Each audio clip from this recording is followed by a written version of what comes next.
வணக்கம், நான் உங்க டாக்டர் ஆஷா லலின் பேசுறேன். இன்னைக்கு 2 வீடியோவா போச்சு.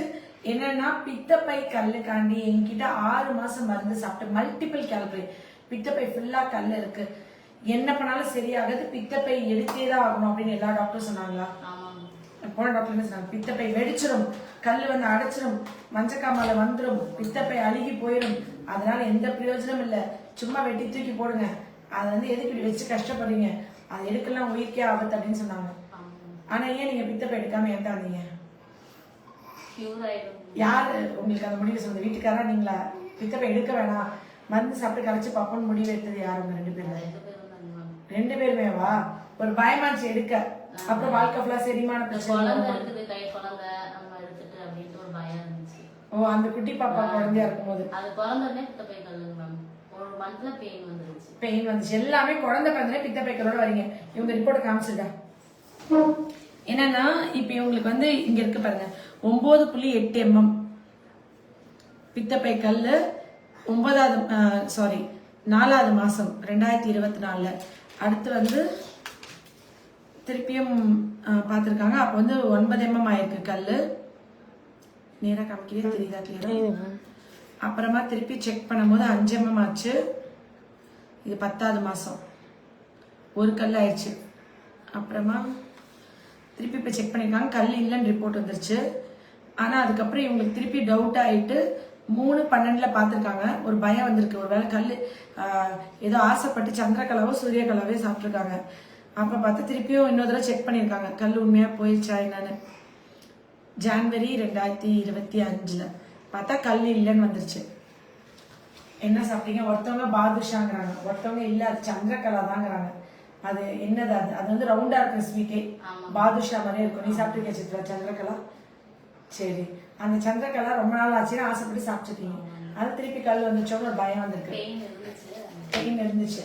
சரி, உங்க பித்தப்பை வந்து இப்பதான் கல்லெல்லாம் வெளியே போயிருக்கு, அது கொஞ்சம் புண்ணா இருக்கும்ல, அது கொஞ்சம் ஆறுறதுக்கு டைம் கொடுங்க. ஒரு 3 months அப்படியே பாதி டோஸா கொடுக்குறேன், அது சாப்பிட்டு அப்படியே ஸ்டாப் பண்ணிக்கலாம். பித்தப்பையில கல் இருக்குன்னு சொல்லும் போது, ஆனா கல் பாசாமல வலிச்சுச்சா? அதான் மோஷன் வர மாதிரி அதே பெயின் இருந்துச்சு. மோஷன் போனதுக்கு அப்புறம் ரிலீஃப் ஆயிடுச்சு. ஆனா கல் வந்து பயங்கரமா 9.8 mm கல்ல, பெரிய கல், அது ரொம்ப பெயின் இருந்துச்சுங்க. அது எந்த மாசம் இருந்தது? ட்ரீட்மெண்ட்டுக்கு முன்னாடி இருந்துச்சு. ட்ரீட்மெண்ட் வந்தப்பறம் அவ்வளவு பெயின் இல்ல. ட்ரீட்மெண்ட்டுக்கு முன்னாடி இருந்த பெயின் ட்ரீட்மெண்ட்க்கு அப்புறம் இல்லவே இல்லை.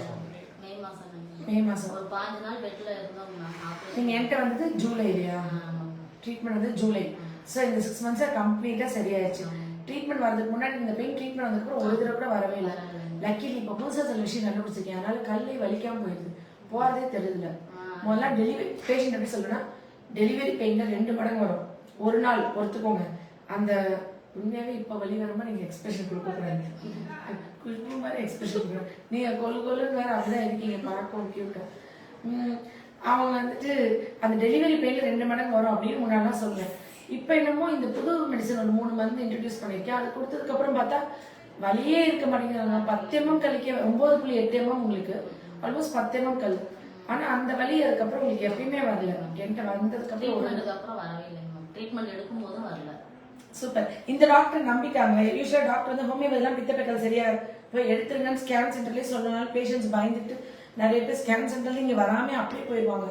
ஆனா ஒரே ஸ்கேன் சென்டர் தான் பார்த்துருக்கீங்க.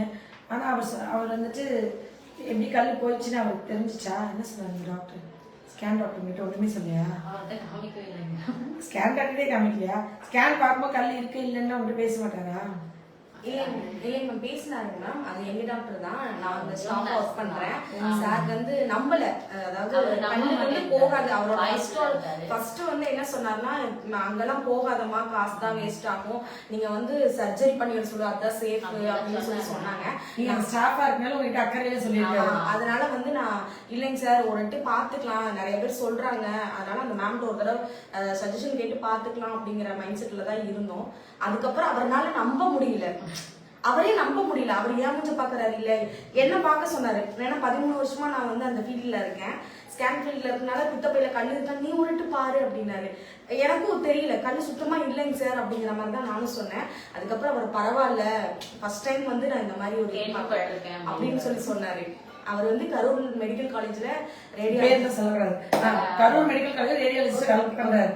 ஓகே, டாக்டர் பேர்லாம் வேணாம். இதுல ஒண்ணும் ஆகாது. டாக்டர் பேர் சொல்லல, கரூர் மெடிக்கல் காலேஜ் பல பேர் இருப்பாங்க. அதனால என்னன்னா அவங்களுக்கு வந்து ஒரு உறுப்பை காப்பாற்ற முடியும்ன்ற ஒரு நம்பிக்கை வந்திருக்கு. எங்கேயுமே சரி பண்ண முடியாதுன்னும் போது ஒரு டாக்டர், ஒரு மெடிக்கல் காலேஜ் வேலை பார்க்குற ஒரு ரேடியாலஜிஸ்டே ஓகே இது வந்து சரியே ஆகாதுன்னு சொன்ன அவர் வாயால கடவுள் வந்து ஓ சரி கூட ஆகும் போல, அப்பா இந்த அம்மா வந்து சும்மா சொல்லல அப்படின்னு ஒரு நம்பிக்கை வந்துச்சுல. அப்ப இனிமே அவர் ஒரு பேஷண்ட் வரும்போது அவர் எனக்கு அகெயின்ஸ்ட்ல, அவர் சரி பண்ண முடியாதுன்னு புத்தகத்துல படிச்சிருக்காரு. அவர் என்ன புக்ல படிச்சிருக்காரோ அதுதான் அவருக்கு என் மேல ஒரு அன்பு இருக்கும். இப்ப வந்து யாராவது ஹோமியோபதி சாப்பிட்டேன்னா ட்ரை பண்ணுங்க அப்படின்னு அவர் வாயால சொல்வாரு. அவர் வந்து மனுஷனுக்கு எதிரி கிடையாதுல்ல. அவருக்கு எல்லா டாக்டர்ஸோட எய்மும் வந்து சரி பண்ண, குணமாக்க, கியூர் பண்ண, அவங்களை ஹாப்பியா வாழ வைக்கதான். ஸோ இப்போ இனிமே வந்துட்டு மேபி அவரோட க்ளோஸ் ஃப்ரெண்ட்ஸோ ரிலேட்டிவ்ஸோ யாரும் வந்தாங்கன்னா இந்த மாதிரி டாக்டர் ஆஷா என்கிட்ட பாருங்கன்னு கூட அவர் சஜஸ்ட் பண்ணலாம். அதனால எல்லாமே நன்மைக்கு தான். ஒரு விஷயத்த வாய்ப்பே இல்லைன்னு சொன்னவங்க அது வாய்ப்பாய் பார்த்தவங்களுக்கு என் மேல இருக்க நம்பிக்கையை விட வேற யாருக்கும் அதிகமா இருக்காது. ஸோ இது நல்ல விஷயமா எனக்கு தோணுது. ஒரே ஸ்கேன் சென்டர்னால நான் யோசிச்சேன். யூஸ்வலா என்ன சொல்வேன்னா போன ஸ்கேன் சென்டருக்கே போகாதீங்க, பழைய இது பார்த்தா உங்களை பயமுறுத்திட்டே இருப்பாங்க. ஏன்னா அவங்களுக்கு நான் அந்த டாக்டர்ஸ் தப்பு சொல்ல, என்னோட மருந்து மேல அவங்களுக்கு அது புரியாது. அதுன்னு என்ன சொல்வேன், புதுசா ஒரு டாக்டர்கிட்ட போங்க, எங்க அம்மா அக்கா எல்லாருக்கும் பித்தப்பையில கல் இருந்துச்சு, அவங்க எல்லாம் பித்தப்பை எடுத்துட்டாங்க, எனக்கும் அதே சிம்டம் இருக்கு, பித்தப்பையில கல் இருக்கா இல்லையான்னு பார்த்து கொடுக்க சொல்லுங்க, அப்பதான் என்ன இருக்கோ அதை பார்த்துருவாங்க நீங்க அப்படின்னு தான் சொல்லுவேன். இது தப்புதான். ஆனா என்ன ரிப்போர்ட் காமிச்சோன்னே பார்க்க ஆரம்பிக்கிறதுக்கு முன்னாடி ப்ரிஜுடைஸ்டா திட்டிடுறாங்க பேஷண்ட்டை. பேஷண்ட் அப்புறம் பயந்துட்டு அப்படிலாம் சொல்லுவாங்க. இப்ப நீங்க சொல்லல, என்கிட்ட திட்டினதெல்லாம் first time, second time, third time, இப்பயும் அவங்க அதனால தான் யோசிச்சு எஸ்டேட் பண்ணியிருக்காங்க. பட் நீங்க ஹானஸ்டா உண்மையை சொல்றீங்க, அது எனக்கு ஒரு ஒரு ஊக்கம் மருந்து மாதிரி வச்சுக்கோங்களேன். ஓகே ஹாப்பியா இருக்கு. அவங்க இப்ப பாருங்க பெரிய மனுஷன் இவ ஏதோ வீடியோ பண்ற மாதிரி இப்படி இப்படி ஆட்டி ஆட்டி அவ என்ன மாதிரி வீட்டுல எல்லாம் நடிச்சு காமிக்கிறாளா போனப்புறம் இதெல்லாம் போய் நடிப்பா பாருங்க. என்ன மாதிரியே அப்படி இப்படி இப்படி ஆட்டி ஆட்டி கண்ணெல்லாம் சிமிட்டி ஏதோ பெருசா பண்றா. ஓகே பித்தப்பை கல் வந்து ஒரு உறுப்பை காப்பாத்துற ஒரு ப்ராசஸ், ஒரு ட்ரை பண்ணலாம். அது வந்து எனக்கு அந்த சான்ஸ் கிடைச்சா ரொம்ப சந்தோஷம், அது நிறைவேற்றுறதுல ரொம்ப ஹாப்பி. அது சப்போஸ் பித்தப்பை எடுத்துட்டீங்க, அதுக்கப்புறம் உங்களுக்கு செரிமான பிரச்சனை இருக்கு, அதுக்கப்புறம் ஃபேட்டி லிவர் இருக்கு, லிவர் அதுக்கப்புறம் உங்களுக்கு லிவர்ல வந்துட்டு ரொம்ப ப்ராப்ளம் ஆகுதுன்னா அந்த லிவரை திருப்பி கிளென்ஸ் பண்ண கூட நீங்க ஹோமியோபதி டாக்டர் எடுக்கலாம், மருந்து வாங்கலாம், வந்து பார்க்கலாம். பித்தப்பை எடுத்துட்டோம் இனிமே போனா கோச்சுக்குவாங்களோ திட்டுவாங்களோ, இனிமே ஹோமியோல என்ன ரிசல்ட் இருக்க போகுது, அதான் பித்தப்பை எடுத்துட்டுமே அப்படின்னு நினைக்காதீங்க. பித்தப்பை எடுத்தவங்க திருப்பியும் உங்க பித்தப்பை டியூப்ல காலிடாக்கோலித்தியசிஸ் பித்தப்பை டியூப்ல கல் வந்தா கூட, இல்ல லிவர் ஃபெயிலியர்ல போனா கூட, இல்ல லிவர் ஃபெயிலியர் வந்து இதனால போகணும்னு கிடையாது. லிவர் ஃபெயிலியர் பேஷண்ட்ஸ், அசைட்டிஸ் இருக்கு, வயிறு ஊதி இருக்கு, போர்ட்டல் ஹைப்பர் டென்ஷன் இருக்கு, எண்டோஸ்கோப் போட்டு பேண்ட் போட்டிருக்கீங்க ஆனா பிளட் வாமிட் வருது, பேண்ட் போடுறதுக்கு முன்னாடி ஸ்டேஜ், போர்ட்டல் வெயின் சைஸ் வந்து இப்போ 10 mm மேல போகுது, எனிதிங் ஹோமியோ வந்து ஒரு சாய்ஸா வச்சுக்கோங்க. ஏன்னா ஹோமியோபதி மெடிசன்ல லிவருக்கு பெஸ்ட் மெடிசன்ஸ் இருக்கு. யாருமே யோசிக்கிறதே நாட்டு வந்தா கீழாநிலை மஞ்சள் கசலாநிலை யோசிப்போம்னா ஹோமியோல இருக்கிறதுல பெஸ்ட் அட்வான்ஸ் மெடிசன் இருக்கு லிவருக்கு. ஆனா அது பெருசா வெளியே தெரியல. இப்ப பித்தப்பைக்கால நிறைய வீடியோ போட்டிருக்கேன்னு தெரியுது, லிவருக்குன்னு பெருசா நிறைய பேர் தெரியறது இல்லை. ட்ரிங்க்ஸ் பண்ணி லிவர் ஃபெயிலியர் ஆகும், ஆல்கோஹாலிக் லிவர் சிரோசிஸ் வந்து ஹோமியோல ட்ரிங்க்ஸ்க்கு மருந்து மறக்கிறதுக்கு மருந்து போட்டனால என்கிட்ட வருவாங்க. ஆனா லிவர் சிரோசிஸ்க்கே ஹோமியோல நல்ல மெடிசன்ஸ் இருக்குன்னு தெரியாது. புது லிவர் தான் மாத்தணும், ஒன்றும் பண்ண முடியாது அப்படின்னு சொல்லும் போது ஹோமியோ யோசிக்க மாட்டேங்கிறாங்க. அந்த ஸ்டேஜ்ல கூட 40 லட்சம் அவங்க புது லிவர் மாத்த, அந்த லிவர் மாத்தினா அப்படின்னா லிவர் கிடைக்காது. அந்த டைம்ல அது கிடைக்கிற வரைக்கும் கூட இதை சாப்பிட்டா எவ்வளவு சூப்பரா ரெக்கவர் ஆகும்ல, அந்த ஆப்ஷன்ஸ்ல யாரும் யோசிக்க மாட்டேங்கிறாங்க. இது வந்து முழுக்க முழுக்க ஹோமியோபதியில இதுக்கு மருந்து இருக்குன்ற விழிப்புணர்வு தான். நீங்க செல்ஃப் மெடிகேட் பண்ணிக்க கூடாது, பக்கத்துல இருக்க ஒரு குவாலிஃபைட் டாக்டரை போய் பார்க்கணும். அண்ட் பித்தப்பைக்கல் இருக்க எல்லாருக்குமே வலி இல்லாம இப்ப பித்தப்பைக்கல் ரிமூவ் பண்ணிட முடியும்ன்றதுக்காக தான் இவங்களை நான் இந்த வீடியோவே ரெஜிஸ்டர் பண்ணேன். முன்னாடிதான் கொஞ்சம் வலியெல்லாம் இருக்கும், கல் வந்து அடைச்சிக்கும், மஞ்சக்காமலை வரும், அப்படிலாம் முதலே சொல்லி வைப்பேன். மஞ்சக்காமலை வந்தா நீங்க இதெல்லாம் என்ன ஃபாலோ பண்ணுங்க. இப்ப 199 பேருக்கு வலி இல்லாம போயிடுது, அந்த மஞ்சக்காமலையும் வரதில்லை. ஸோ அந்த மஞ்சக்காமலை வந்து லட்சத்துல ஒருத்தவங்களுக்கு தான் ஹோமியோ மெடிசன்ஸ் எடுக்கும்போது கூட வரும், மோஸ்ட்லி வராது, கரைஞ்சுதான் போகும். அந்த மாதிரி இருக்கு. இந்த மாதிரி ஒரு உறுப்பை எடுக்க போறோம், எடுத்ததுக்கு அப்புறம் ரீவைன் பண்ணி ஒட்ட வைக்க முடியாது. ஆனா இருக்கிற உறுப்பை ஒரு 6 மாச காலம் தான் ஒரு ட்ரை பண்ணி பார்க்கலாம்.